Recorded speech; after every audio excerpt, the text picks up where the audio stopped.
Bajeti ya mwaka 2026-2027 ukanda wa Mashariki unaongozwa hii leo na Waziri wa Hazina ya Kitaifa John Mbadi katika Chuo cha Kitaifa cha Meru. Jukwaa hilo lilijadili mchakato na mipango ya bajeti ya mwaka wa fedha 2026-2027 pamoja na mapendekezo ya kubinafsisha kampuni ya Kenya Pipeline na kuuza sehemu ya hisa za serikali katika kampuni ya Safaricom PLC. Hebu sasa tuungane na mwandishi wetu wa habari John Javakiani wa Meru atujuze zaidi.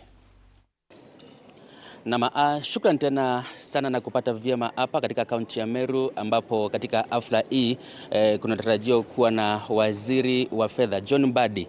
Anatarajiwa kufika katika hafla hii ya wananchi kutoa maoni yao kuhusiana pia na ubinafsishaji wa kampuni katika taifa la Kenya. Kikubwa ni kwamba kumekuwa na minong'ono hapa na pale kuhusiana pia na kampuni ya Kenya Pipeline pamoja pia na Safaricom kubinafsishwa, na ndio maana kumekuwa na mjadala hapa hii leo, na mjadala huu utaongozwa na waziri wa fedha John Mbadi, na ningetaka pia kupea nafasi wananchi ambao wamefika hapa waweze kutoa maoni yao kuhusiana pia na hafla ya siku ya leo. Labda ukipata nafasi katika mazungumzo ambayo waziri Mbadi atakuwa anaongoza hapa kuhusiana pia na mdahalo wa siku ya leo, labda utasema vipi kuhusiana pia na shughuli nzima hii ya ubinafsishaji?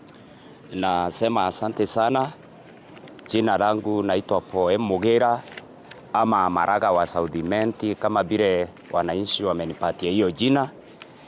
Mimi ningetaka kushauri serikali mambo ya kuuza kampuni za serikali kwa watu binafsi si vizuri, sababu hakuna benefit serikali itakuwa inapata na tutakuwa tunaenda hasara sana, sababu kampuni za serikali zikiuziwa watu binafsi, sekta nyingi zitaathirika, zitapata pesa, sababu pesa itakuwa inaenda kwa watu binafsi.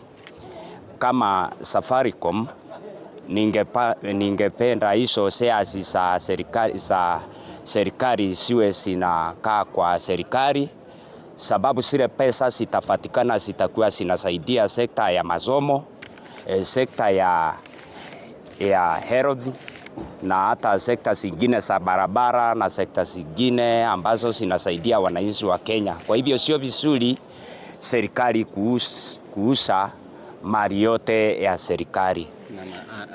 Asante sana. Labda tupate maoni ya mtu mwingine. Katika mdahalo wa siku ya leo, unaweza tuelezea kuhusiana pia na bajeti? Pia watakuwa nazungumzia bajeti ya mwaka 2026 na 27. Ni masuala gani ungetaka labda kama wananchi kutoka kaunti ya Meru waweze kuangaziwa katika bajeti hiyo? Labda unaweza jongea hapa karibu. Naam, asante sana. Kwa majina naitwa Dorin, secretary wa kikundi cha wanawake ambao wanaopeleka pikipiki. Katika mdahalo huu ningesema sisi kama wanawake ambao wanaopeleka pikipiki, ningeomba serikali katika ile budget ambao wanahesabu watuweke hapo ndani, wakiangalia mabarabara sana, wakiangalia vile ambavyo sisi tunaumia kama wanabodaboda na vile ambavyo tunapata, pengine unaweza pita kwenye barabara zingine asiko sawa. Ningeomba sana katika ile budget waweke hiyo, ndio at least na sisi tuweze kuangalika. Asante. Na asante sana. Labda kuna mwanabiashara hapa mmoja, tukimalizia mdahalo wa siku ya leo pia inagusia sana zile changamoto wanabiashara wanapitia, na labda katika bajeti ambayo inakuja ni masuala kama gani ungetaka labda waweze kuangaziwa kwa undani? Okay, asante. Kwa majina naitwa Ann Mwendwa kutoka Meru. Mimi ni mwanabiashara, nina duka na nina operate M-Pesa. So kwa hivyo nimesikia Safaricom wanauza shares kwa mtu binafsi. Inaniuma sana kwa sababu naona kiwango yangu ya commission ambayo napewa kwa mwezi itapungua. Kama saa hii nimefanya transaction for a whole month, na nilishangaa kuona jana waliniwekea shilingi 200 ambayo sikuridhika nayo, kwa sababu nalipa nyumba na bills zingine kwa hiyo biashara. So Safaricom watuangalie sisi kama agent wa M-Pesa, wajue venye watatuongezea commissions. Asante. Shukran tena sana.